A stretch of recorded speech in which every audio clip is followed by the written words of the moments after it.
안녕하십니까. 신인균의 국방TV 데일리 디펜스 시간입니다. 자, 오늘은요 상당히 우려되는 그런 이야기 한번 하겠습니다. 주제가 정말 우려스러운데요. 개성공단 재가동 불가 이유, 북한에 제공하는 인질이다 라는 겁니다. 저 군사적으로 분석했을 때 지금 경제적으로 이런 이야기들 많이 하는데, 개성공단은 북한에 제공하는 인질이죠. 왜 인질이 되는지, 제가 그런 것들을 또 왜 또 개성공단이 철수했는지, 또 들어가려고 왜 하는 것인지, 금강산은 어떻게 된 건지, 요즘 미북 정상회담 때문에 이런 이야기 많이 하고 계시는데, 정말로 개성공단의 역사와 또 금강산 관광 중단의 역사, 이런 것들을 제대로 우리가 잘 알고 비판할 것은 비판해야 된다라는 취지에서 이것을 정확하게 한번 분석을 해드리도록 하겠습니다. 우리 문 대통령이 미국의 개성공단과 금강산 관광 재개를 제안했다라고 아사히 신문이 2월 21일 날 보도를 했습니다. 뭐라고 보도했냐면요, 이렇게 보도를 합니다. 한국 정부가 개성공단과 금강산 관광 재개를 비핵화 행정포에 포함시킬 것을 미국에 제안했다. 문재인 대통령은 남북 경협이 한반도 평화에 도움이 되며 철도와 도로 연결, 나아가 경제 협력 사업까지 트럼프 대통령이 요구한다면 한국이 떠맡을 각오가 되어 있다. 그것이 미국의 부담을 줄이는 길이라고 트럼프를 설득했다. 미국 정부는 개성공단과 금강산 관광을 통해 외화가 북한에 흘러 들어가면 이것이 미사일과 핵 개발에 사용될 것을 경계한다 라고 아사히 신문이 보도를 했습니다. 자, 미국이 지금 이제 트럼프 대통령이 북한이 뭔가 어떤 행동을 취해주면, 즉 비핵화에 대한 행동을 취해주면 미국이 대가를 지불하겠다라는 거 아니겠습니까? 그런데 트럼프 입장에서는 자기가 직접 대가를 지불하는 것보다는 남이 대가를 지불해 주기를 바라고 있습니다. 또 항상 미국의 국내 언론과 또 다른 정치인들과 이야기를 할 때, 나는 오바마나 과거에 클린턴이 했던 것처럼 북한에 수억 달러, 수십억 달러를 지출하지 않을 것이다. 나는 돈 안 쓸 것이다 라고 계속 이야기를 해옵니다.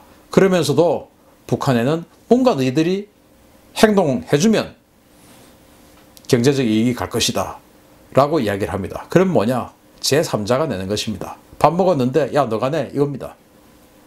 그래서 그럼 너가 내 할 물주 호구는 누구냐? 대한민국이죠. 내라고 했을 때, 내달라고 했을 때 내기 싫은데 조금 참 하면서 이렇게 내주는 거하고, 내고 싶어서 안달이 나 있는 사람 보고 또 이렇게 하는 거하고는 좀 다르겠죠. 그래서 낼 때 내더라도 뭔가 미국 정부에게 부담을 조금 주면서 해야 다른 쪽에서 우리가 또 보답을 받을 거 아니겠습니까? 참 왜 이렇게 외교를 못하는지 모르겠습니다. 어쨌든 문 대통령이 먼저 미국에게 금강산 관광 재개와 개성공단 재개를 제안을 했고, 다른 모든 것까지 우리가 떠맡을 각오가 되어 있다라고 이야기를 한 겁니다. 그런데 여기서 저는 개성공단이 굉장히 위험하다라는 말씀을 중점적으로 드리겠습니다. 개성공단은 왜 중단됐냐? 우리 잘 알고 있듯이 일단 개성공단 역사를 한번 보시면요, 또 개요를 한번 보시면, 개성공단은 2000년에 착공을 했고 2005년에 입주를 했습니다. 면적은 66제곱킬로미터, 즉 200만 평 정도 됩니다. 규모는 입주업체가 125개, 북한 근로자는 54,988명이었습니다. 북한 수입은 연 1.1억 달러 정도 되었던 것으로 보고가 되어 있습니다. 그러던 개성공단이 2016년에 폐쇄됐습니다. 왜냐? 북한이 증폭 핵 분열탄 실험으로 평가되는 제4차 핵실험 이후에 북한의 핵무기, 미사일 무력 도발이 지속되고, 북한의 핵미사일 개발 자금 차단과 개성공단 내 자국민 보호를 목적으로 2016년 2월 10일 전격 가동 중단 조치를 했던 것입니다. 당시 박근혜 대통령이 과감하게 개성공단 철수를 지시를 했고, 그로부터 며칠 사이에 차에다가 어마어마하게 이제 짐 실어 이렇게 나왔죠. 그런데 이제 그 나머지는 북한이 그 시설을 압류하게 된 것입니다. 이게 이제 개성공단 철수의 역사고요. 자, 그런데 제가 여기서 하나 짚고 넘어가야 될 것이 이 이후에 미국이 북한에 대한 군사적 옵션이 제대로 탄력을 받기 시작했습니다. 문재인 대통령이 집권하던 당시에 문재인 대통령이 뭐라고 이야기했냐면 지금은 6.25 이후의 최대의 위기다. 한반도에서 전쟁만은 막아야 된다. 이런 이야기를 계속 했었습니다. 그 말인즉슨 정말로 당시 2017년 당시에는 전쟁이 발생할 뻔했던 것입니다. 그 전쟁이 발생할 뻔했던 것은 뭐냐? 북한에 인질이 없었기 때문에 미국이나 우리 한국이 북한에 대한 군사작전을 결심하는데 장애물이 크게 없는 겁니다. 그때의 장애물은 서울 불바다, 이게 장애물이었죠. 그런데 만약에 북한의 개성공단에 우리 근로자가 수백 명이 가 있으면 그 수백 명의 생명 때문에 북한의 군사작전할 엄두는 결코 낼 수가 없게 되겠죠. 따라서 2016년 2월 10일 날 개성공단을 철수시킨 것이 결국 북한에 대한 군사작전 가능성을 증폭시켰고, 그게 김정은이 지금 밖으로 뛰쳐나와서 우리 대통령과 회담을 하고 미국의 트럼프 대통령과 회담을 하고 하는 것까지 사실은 진행이 됐다. 그게 굉장히 큰 역할을 한 것이 바로 개성공단 철수다. 이게 있었으면 김정은이가 이렇게 겁을 낼 필요는 없었다라고 판단을 합니다. 그러면 또 이제 금강산 관광은 왜 중단됐냐? 바로 이분이 박광자 씨입니다. 박광자 씨 피살 사건이 2008년도에 발생했습니다. 바로 금강산에 관광을 갔던 박광자라는 분이 2008년 7월 11일 날 금강산 관광객 박광자 씨가 해변을 산책하던 중에 북한군 초병의 조준 사격에 피격되어 사망한 사건입니다. 북한은 사건 책임을 고 박광자 씨와 현대 아산의 관리 소홀로 떠넘기는 한편 살해범에게 훈장까지 수여하고 데리고 다니면서 강연까지 시키는 그런 영웅으로 만들어줬다고 합니다. 자, 박광자 씨 피살 사건의 개요를 여러 가지 기록들을 이렇게 보면은 북한군 초병이 여자랍니다. 19살짜리 여군인데 초소에 근무를 서고 있는데 철조망을 넘어서 박광자 씨가 초소까지 접근을 했다라고 합니다. 그래서 정지, 암구호 했겠죠. 그걸 이제 대지를 못하니까 그 경고 사격을 했답니다. 2번 정도 했답니다. 그래서 그때부터 박광자 씨가 도망을 가기 시작했다. 전속력으로 500m 가량을 도망을 갔기 때문에 사격을 2발을 했고, 그 2발 중에 2발이 맞아서 2발 중에 하나가 맞아서 이제 사망을 했다라는 것이죠. 자, 사망 당시에 이 박광자 씨는 53세였습니다. 53세의 여성이, 중년 여성이 해변가에, 즉 백사장에 얼마나 힘듭니까? 거기를 500m를 전속력으로 달릴 수 있다. 달릴 수 있습니까? 저는 못 달립니다. 500m를 53세의 여성이 어떻게 달립니까? 거짓말인 것이죠. 그리고 당시에 총소리를 들었던 관광객들의 다 따당 하는 소리만 들었다는 겁니다. 즉 경고 사격 없이 바로 처음부터 조준 사격한 것입니다. 자, 그러면 오이사 조치는 어떻게 해서 발동이 됐는지 오이사 조치도 한번 알아보겠습니다. 자, 그게 이제 남북 경협이 중단된 건데요. 오이사 조치는 2010년 5월 천안함 사건 진상조사 결과 북한의 소행임이 확인됨에 따라서 대통령 행정명령이 형태로 취해진 한국 정부 단독 대북 제재입니다. 남북 교역 중단, 그리고 대북 신규 투자 중단, 대북 지원 보류, 북한 선박의 남측 해역 항해 불허, 한국 국민 방북 불허 등이 골자입니다. 즉 2008년도에 박광자 씨 피살 사건이 매듭지어지지 않은 상황에서 북한이 2010년 3월 26일 천안함을 폭침했습니다. 그래서 그 천안함 폭침을 가지고 북한과 설전을 벌이던 끝에 이거 안 되겠다, 이제 북한하고는 관계할 수 없다, 이렇게 해서 이런 오이사 조치를 통해서 북한에 대한 여러 가지 지원을 끊어버렸습니다. 제주 해협, 즉 추자도 있는 그곳에 사실은 북한 선박이 계속 왔다 갔다 했는데 그 제주 해협 통과도 불허했습니다. 그게 바로 남측 해협 항해 불허인데요.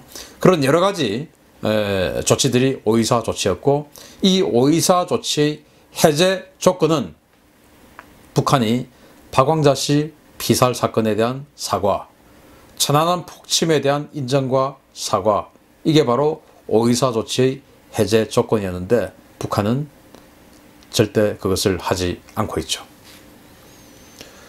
자, 그런 여러 가지 도발, 그 이전에도 북한은 어떤 일을 벌였습니까? 2002년 한일 월드컵 얼마나 분위기 좋았습니까? 그 월드컵이 벌어질 때 지속적으로 월드컵 기간 내내 우리 서해 NLL에서 우리를 자극을 하고 결국은 월드컵이 끝나가는 마지막 막바지, 끝나기 이틀 전이었죠. 바로 대구에서 한국과 터키의 3, 4위전이 벌어지고 있는 그날 연평해전을 일으켜서 우리 참수리 357을 침몰시키고 6명의 우리 대한민국 장병의 목숨을 앗아갔습니다. 98년도에 제1연평해전을 또 일으켰죠. 그런 여러 가지 것들, 그리고 박광자 씨 피살 사건, 그리고 천안함 폭침, 그리고 그해 11월 23일 날 있었던 연평도 포격 도발, 이런 것에 대해서 북한은 전혀 사과가 없습니다. 뭐라고 하느냐? 핵 개발은 우리 자위용이다. 천안함은 자작극이다. 박광자는 니네들 책임이다. 연평도 포격 도발은 감히 우리 공화국, 즉 북한 해역에다가 포를 쏘길래 우리가 응징한 거다. 이렇게 이야기를 하고 있죠. 이게 북한의 주장이고 우리 정부는 눈치 보고만 있습니다. 정말 눈치 보고 있습니다. 그전에는 눈치 안 봤죠. 그런데 요즘은 너무나 심하게 눈치 보고 있습니다. 요즘 여러분들 9시 뉴스나 이런 데서 우리 군 훈련하고 군 강력하게 어떤 그 훈련하고 있는 모습들, 이런 것들 잘 보신 적 있습니까? 없죠. 요즘 거의 국방부에서 취재 지원 안 합니다. 왜? 북한이 싫어하니까요. 북한이 싫어할 것 같으니까 우리 국방부 장관이 싫어합니다. 그래서 국방부에서 그런 우리 군의 훈련 모습을 비공개로 하는 경우가 많습니다. 요즘 국방부 출입기자들 그다지 할 일이 없어요. 왜? 국방부에서 공개해 주는 게 없어서. 뉴스거리 만들 게 없습니다. 자, 이런 상황에서 국민은 외면하고 전범은 환영합니다. 현충일 날 국군이 날 때 주빈석이 있습니다. 그 VIP들이 앉는 자리가 있죠. 이 주빈석에 천안함 유족들이 항상 주빈석에 앉았었습니다. 그런데 이 정부 들어와서 현충일 날과 국군의 날 주빈석 천안함 유족들 초청받지 못합니다. 천안함 추모 행사에 정부 주요 인사가 불참합니다. 정부 주요 인사가 불참하는 것을 넘어서 지금 불과 며칠 후면 또 천안함 추모 행사가 벌어질 텐데, 작년 즉 2018년 3월 26일 천안함 추모 행사 때 국방부 장관도 오지 않았습니다. 그런데 더 황당한 것은 해군 참모총장도 오지 않았습니다. 이 해군 참모총장 오지 않았습니다. 기가 찬 사람 아닙니까? 해군 참모총장이 천안함 폭침에 가지 않았습니다. 그 해군 참모총장은, 당시 해군 참모총장은 바로 천안함 폭침이 있었던 그 해군 2함대 사령관 출신입니다. 천안함은 자기가 직접 휘하에 지휘했던, 함대 사령관으로서 지휘했던 그런 부하 군함이었습니다. 그런데도 작년 해군 참모총장 가지 않았습니다. 올해 해군 참모총장은 1함대 사령관 출신인데 갈지 안 갈지 지켜보겠습니다. 그리고 서해 수호의 날에 문 대통령은 불참했습니다. 불참한 이유가 있습니다. 베트남과 UAE 순방을 했습니다. 서해 수호의 날 당일날 문 대통령은 베트남에서 우리 국군이 베트남전에서 했던 만행을 사과했습니다. 서해에서 우리 국군이 북한군에게 도발을 당해서 이러저러한 도발, 여러 가지 도발을 통해서 사망한 그런 날을 기리는 추모의 날에, 우리 국군의 사망한 것을 추모하는 날에 베트남에 가서 우리 국군의 만행을 사과했습니다. 뭐 외교적으로 우리가 베트남하고 잘 지내야 되기 때문에 외교적 행위는 충분히 공감을 합니다만은 왜 하필 그날입니까? 왜 하필 그날입니까? 다른 날, 하루 뒷날 갈 수 없었을까요? 그리고 서해 수호의 날 그 다음날 UAE 갔습니다. UAE에 가서 UAE의 전몰장병 헌화 추모를 했습니다. 아니, 우리나라에 오는 수많은 해외 정상들이 다 우리나라 현충원에 갑니까? 우리 국립현충원에 가는 해외 정상들은 미국 대통령을 비롯한 최우방국들, 동맹국 아니면 잘 안 가죠. 그런데 우리 문 대통령은 UAE 현충원의 국립묘지에 가서 전몰장병에 대해서 헌화하고 추모했는데, 정작 우리 장병들의 추모날인 서해 수호의 날은 충분히 일정 조정을 할 수 있었음에도 불구하고 참석하지 않는 일정을 만드는 것이죠. 반면에 천안함 폭침의 주범 김영철이 방남했을 때 VIP 대우를 했습니다. 또 박광자 씨 피살로 중단된 저작권료 대북 송금을 추진했습니다. 이게 이제 임종석 전 비서실장이 맡았던 것이라고 하는데, 노동신문, 조선중앙TV 같은 그런 매체를 우리 방송이 씁니다. 그것에 대한 저작권을 챙겨주겠다는 겁니다. 이거는 국제제재와 관계없이 도의적으로 줘야 되는 돈이다. 왜? 저작권이니까, 창작물에 대한 저작권이니까 해서 주겠다는 겁니다. 그런 것들을 추진해 왔습니다. 그리고 북한의 핵과 미사일에 대한 비난을 자제했습니다. 국제사회는 선비핵화, 후지원의 기조인데 우리는 선지원, 후비핵화를 고수하고 있습니다. 완전히 국제사회와는 다르게 가는 것이죠. 이게 국민은 외면하고 전범은 환영하는 것이 아니고 무엇입니까? 이러한 국제제재 속에서 정말 못 줘서 안달이 났습니까? 문재인 대통령이 그동안 몇 년에 걸쳐서 해왔던 발언들을 요점 정리를 한번 해보겠습니다. 2016년 국회의원 마지막 연도죠. 2016년 2월 15일 국회 국방위 소속이었습니다. 당시 국방위원이셨는데요. 전체 회의 중에서 이렇게 이야기를 했습니다. 개성공단 폐쇄 조치에 반대한다. 단순한 반대가 아니라 정말 화가 난다. 개성공단 폐쇄는 참으로 어리석고 한심한 조치다. 이렇게 이야기했습니다. 그 다음에 2017년 2월 9일 날 페이스북에서 이렇게 말했습니다. 박근혜 정부의 어처구니 없는 결정으로 입주기업들은 엄청난 피해와 고통에 내몰리고 남북 경협과 한반도 평화의 꿈도 무너져 집권하면 개성공단 2천만 평까지 확장하겠다. 지금보다 10배로 넓히겠다 이거죠. 이렇게 해서 2019년 2월 9일 날 페이스북에 게시했고 이게 선거 공약이 되었습니다. 2019년 1월 10일 신년사입니다. 올해 신년사입니다. 북한의 조건 없고 대가 없는 개성공단 재개 의지를 매우 환영하며, 아니 북한이 조건 없고 대가 없는, 돈 벌고 싶어서 지금 돈이 없어서 안달이 났으니까 어디다 자기네들이 거기다가 조건을 갖다 붙입니까? 그런데 어쨌든 거기다가 조건 없고 대가 없는 개성공단 재개 의지를 매우 환영하며 라고 하면서 칭송합니다. 또 개성공단과 금강산 관광 재개의 걸림돌인 대북 제재 해결을 위해 국제사회와 협력할 것이다. 이렇게 올해 신년사에 발표했습니다. 그리고는 2월 20일 아사히 신문 보도에 따르면 개성공단과 금강산 관광 재개를 미북 협상 비핵화 행정표에 포함시킬 것을 요청하며 도로, 철도 등 경협사업 떠맡을 각오가 되어 있다. 제가 지난번에 북한의 도로, 철도, SOC 이런 걸 하기 위해서 얼마나 많은 비용이 들어가야 되는지 한번 분석해 드렸죠. 그런 것들을 떠맡을 각오가 되어 있습니다. 라고 이야기를 했습니다. 대통령 각오가 되어 있는지 몰라도 우리 국민 여러분, 100조가 넘는 돈, 수백 조에 달할 수 있는 돈 떠맡을 각오되어 있으십니까?